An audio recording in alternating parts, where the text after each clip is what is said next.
अभी पता चला है कि कुछ हमारे माननीय उच्चतम न्यायालय के अधिवक्ता,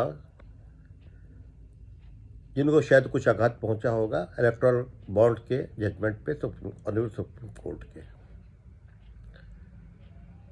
उन्होंने कोई चिट्ठी लिखी है कि इसमें राष्ट्रपति आर्टिकल 143 में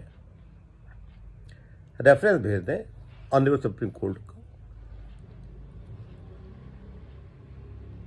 article 143 is very clear on this point. कोई मैटर ऐसा हो जो कोई ट्रीटी हो, कोई एग्रीमेंट हो दो पक्षों के बीच में, या कोई और डॉक्यूमेंट हो, उसमें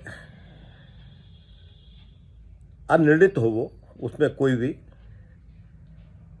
ओपिनियन नहीं आई हो, तो उसको समझने के लिए, उसके लीगल कॉन्सिक्वेंस समझने के लिए आर्टिकल 143 में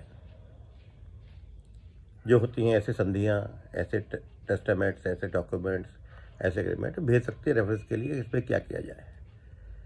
लेकिन आश्चर्य की बात है कि वरिष्ठ अधिवक्ता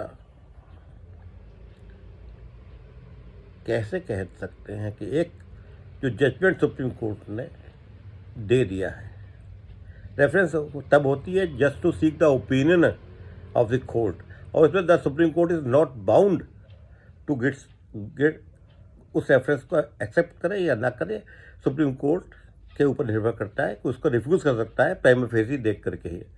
लेकिन जहाँ पे सुप्रीम कोर्ट ने एक निर्णय दे दिया, निर्णित कर दिया पॉइंट, एक उन्होंने ऑर्डिनेंस को जो भी था एक्ट जो बना था, एक लॉ बना था, उसको उन्होंने null and void ultra vires declare कर दिया और गैर संवैधानिक घोषित कर दिया। तो उसमें ओपिनियन माननीय राष्ट्रपति या माननीय प्रधानमंत्री आर्टिकल 143 में कैसे ले सकते हैं?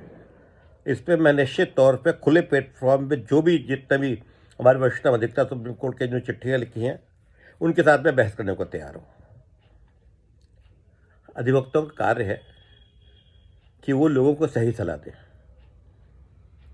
अगर हमारे पास कोई क्लाइंट भी आता है, हम उसे मिसगाइड नहीं करते, हम लोग उसे सही सलाह देते हैं।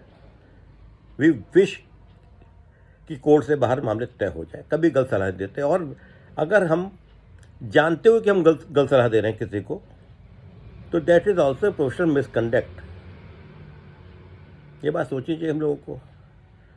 मीडिया में छाने के लिए या किसी राजनीतिक दल के पिट्ठू बनने के लिए या क्षणिक लाभ लेने के लिए किसी सरकार से इस तरह के बातें नहीं की जा चाहिए। मैं निश्चित तौर पे इस बात के ऊपर, इस मुद्दे के ऊपर ओपन डिबेट करने को तैयार हूँ। कॉन्स्टिट्यूशनल मैटर के वकील नहीं हैं, लेकिन we know the law of the land. क्यों घबरा रहे हैं, क्यों घबरा रहे हैं? अगर आपने चोरी नहीं कही है तो आप पकड़े नहीं जाएंगे। अरे आप ही कहते हैं, सरकार ही कहती है ईडी के बारे में कि ईडी वहीं जा रही है चोर है, तो सुप्रीम कोर्ट वहीं जा रहा है जहाँ चोर बैठे हुए। किसी भले आदमी को जिसे ईमानदारी से शरीफ लोगों ने चंदा लिया है, उसको डरने की क्या बात है?